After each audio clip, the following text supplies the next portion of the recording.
ओम नमो भगवते वासुदेवाय। आज हम आपके लिए लेकर आए हैं एकादशी के पारण की कथा। इस कथा का एकादशी व्रत का पारण करते समय सुनने और पढ़ने का बहुत ही महत्व है। यह कथा है एक राजा अम्बरीश की कथा। राजा अम्बरीश भगवान श्री हरि के परम भक्त थे। वे पृथ्वी के सातों द्वीप, अचल संपत्ति और अतुल ऐश्वर्य के शासक होने पर भी इन्हें सपने के समान समझते थे, क्योंकि वे जानते थे कि जिस धन वैभव के लोभ में पड़कर मनुष्य घोर नरक में जाता है, वह केवल 4 दिन की चांदनी है। राजा अम्बरीश का भगवान श्री कृष्ण और उनके भक्त साधुओं से बहुत प्रेम था। उन्होंने अपने मन को श्री कृष्ण के चरणों में, वाणी को भगवान के गुणों का गान करने में, हाथों को श्री हरि के मंदिर मार्जन में और अपने कानों को भगवान की मंगलमयी कथा के श्रवण में लगा रखा था।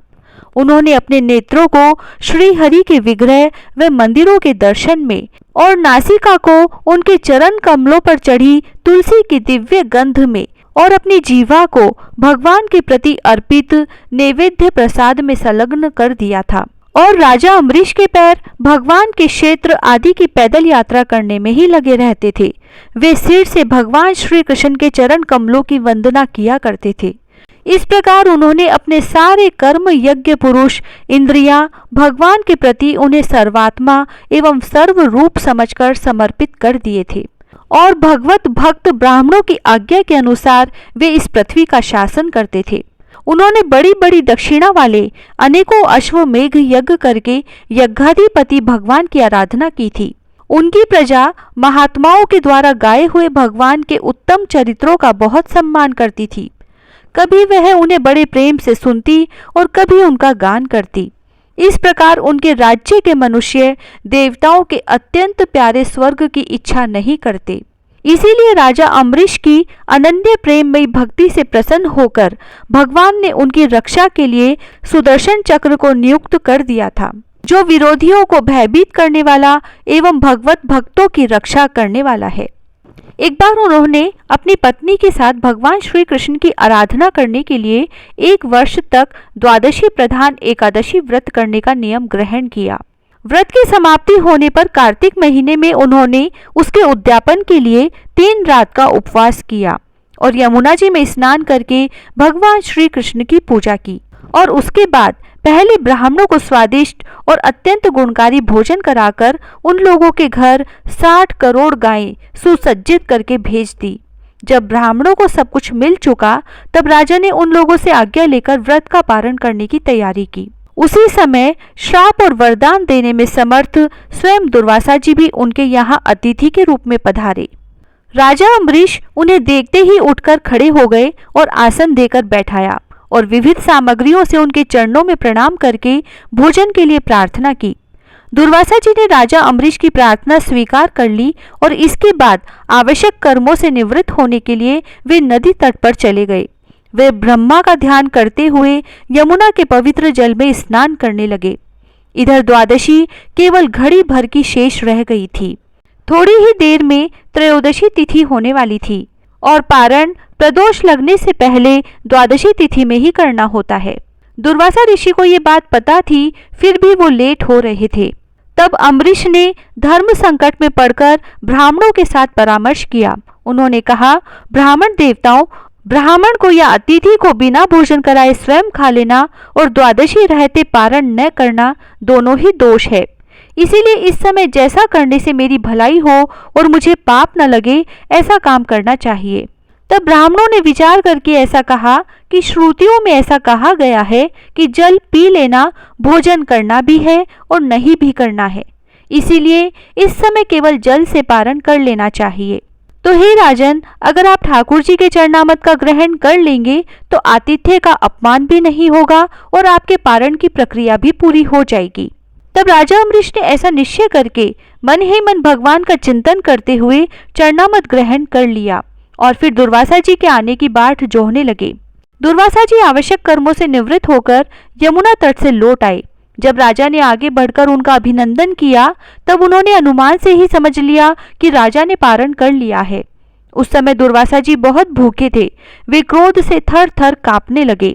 उन्होंने हाथ जोड़कर खड़े अम्बरीश से डांटकर कहा, अहो, देखो तो सही, यह कितना क्रूर है। यह धन के मद में मतवाला हो रहा है। भगवान की भक्ति तो इसे छू तक नहीं गई है। यह अपने को बड़ा समर्थ मानता है और आज इसने धर्म का उल्लंघन करके बड़ा अन्याय किया है।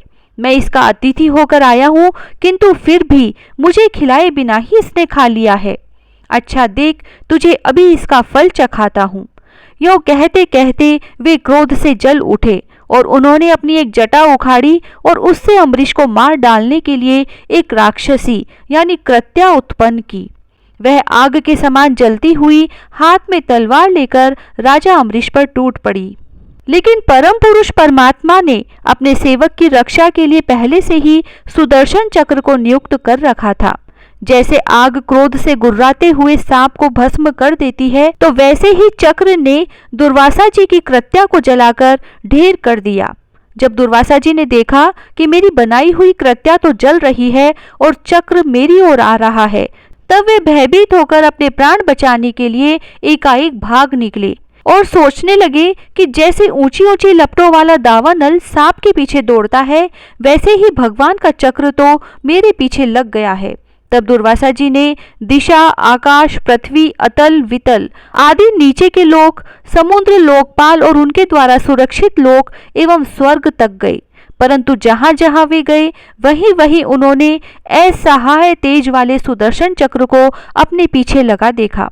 जब उन्हें कहीं भी कोई रक्षक न मिला, तब तो वह और डर गए। तब वे अपने प्राण बचाने के लिए देव शिरोमणि ब्रह्मा जी के पास गए और बोले, ब्रह्मा जी, आप स्वयं भू है, भगवान के इस तेजोमय चक्र से मेरी रक्षा कीजिए।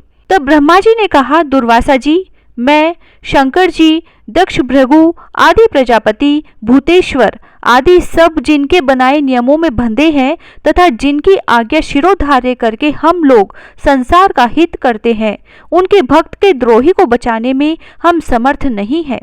जब ब्रह्मा जी ने इस प्रकार दुर्वासा को निराश कर दिया, तब भगवान के चक्र से संतप्त होकर वह कैलाशवासी भगवान शंकर की शरण में गए। शंकर जी ने कहा, दुर्वासा जी, जिनसे पैदा हुए अनेकों ब्रह्मांड में हमारे जैसे हजारों चक्कर काटते हैं, यह चक्र उन्हीं विश्वेश्वर का शस्त्र है। यह हम लोगों के लिए असह्य है। तुम उन्हीं की शरण में जाओ, वे भगवान ही तुम्हारा मंगल करेंगे। निराश होकर दुर्वासा जी श्री हरि भगवान के परम धाम वैकुंठ की तरफ भागे। दुर्वासा जी भगवान के चक्र की आग से जल रहे थे। वे भगवान के चरणों में गिर पड़े। उन्होंने कहा, हे अच्युत, हे अनंत, आप संतों के एकमात्र इच्छित हैं। प्रभो, संपूर्ण जगत के जीवन दाता, मैं अपराधी हूँ, आप मेरी रक्षा कीजिए। आपका परम प्रभाव न जानने के कारण ही मैंने आपके प्यारे भक्त का अपराध किया है। प्रभो, आप मुझे बचाइए। श्री भगवान ने कहा, दुर्वासा जी, मैं सर्वथा भक्तों के अधीन हूँ, मुझ में तनिक भी स्वतंत्रता नहीं है।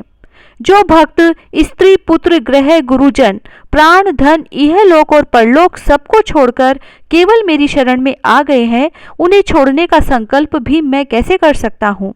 इसमें संदेह नहीं है कि ब्राह्मणों के लिए तपस्या और विद्या परम कल्याण के साधन है, परंतु यदि ब्राह्मण उद्दंड और अन्यायी हो जाए तो वे ही दोनों उल्टा फल देने लगते हैं। दुर्वासा जी सुनिए, मैं आपको एक उपाय बताता हूँ। जिसका अनिष्ट करने से आपको इस विपत्ति में आना पड़ा है, आप उसी के पास जाइए और उनसे क्षमा मांगिए, तब आपको शांति मिलेगी। सुदर्शन चक्र की ज्वाला से जलते हुए दुर्वासा लौटकर राजा अम्बरीश के पास आए और उन्होंने अत्यंत दुखी होकर राजा के पैर पकड़ लिए। दुर्वासा जी की यह चेष्टा देखकर उनके चरण पकड़ने से लज्जित होकर राजा अम्बरीश भगवान के चक्र की स्तुति करने लगे। अम्बरीश ने कहा, प्रभु सुदर्शन, आप अग्नि स्वरूप हैं। भगवान के प्यारे हजार दांत वाले चक्रदेव, मैं आपको नमस्कार करता हूँ। समस्त अस्त्र शस्त्रों को नष्ट कर देने वाले एवं पृथ्वी के रक्षक, आप इन ब्राह्मण की रक्षा कीजिए। आप कृपा करके हमारे कुल के भाग्योदय के लिए दुर्वासा जी का कल्याण कीजिए। हमारे ऊपर यह आपका महान अनुग्रह होगा।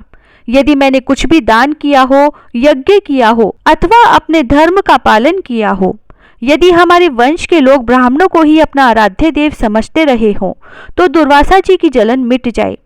भगवान समस्त गुणों के एकमात्र आश्रय स्थल है। यदि मैंने समस्त प्राणियों के आत्मा के रूप में उन्हें देखा हो और वे मुझ पर प्रसन्न हो तो दुर्वासा जी के हृदय की सारी जलन मिट जाए। जब राजा अम्बरीश ने दुर्वासा जी को सब ओर से जलाने वाले भगवान के सुदर्शन चक्र की इस प्रकार स्तुति की, तब उनकी प्रार्थना से चक्र शांत हो गया। जब दुर्वासा चक्र की आग से मुक्त हो गए और उनका चित्त स्वस्थ हो गया, तब वे राजा अम्बरीश को अनेकानेक उत्तम आशीर्वाद देते हुए उनकी प्रशंसा करने लगे। दुर्वासा जी ने कहा, धन्य है, आज मैंने भगवान के प्रेमी भक्तों का महत्व देखा। राजन, मैंने आपका अपराध किया, फिर भी आप मेरे लिए मंगल कामना ही कर रहे हैं। महाराज अम्बरीश, आपका हृदय करुणा भाव से परिपूर्ण है। आपने मेरे ऊपर महान अनुग्रह किया। अहो, आपने मेरे अपराध भुलाकर मेरी रक्षा की है। जब से दुर्वासा जी चक्र से जीवन रक्षा के लिए भाग रहे थे, तब से राजा अम्बरीश ने भोजन नहीं किया था। वे दुर्वासा जी के लौटने का इंतजार कर रहे थे। अब उन्होंने दुर्वासा जी के चरण पकड़ लिए और उन्हें प्रसन्न करके विधि पूर्वक भोजन कराया।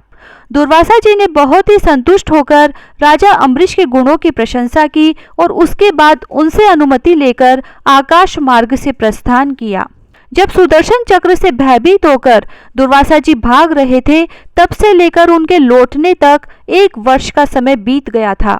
इतने दिनों से राजा अम्बरीश उनके दर्शन की आकांक्षा से केवल जल पीकर रहे। दुर्वासा जी के जाने के बाद उनके भोजन से बचे हुए अत्यंत पवित्र अन्न को राजा ने सपरिवार ग्रहण किया। कुछ वर्ष बीतने पर राजा अम्बरीश ने अपने ही समान भक्त पुत्रों पर राज्य का भार छोड़ दिया और स्वयं वन में चले गए। वहां वे बड़ी धीरता के साथ आत्मस्वरूप भगवान में अपना मन लगाकर गुणों के प्रवाह रूपी संसार से मुक्त हो गए। जय श्री राधे।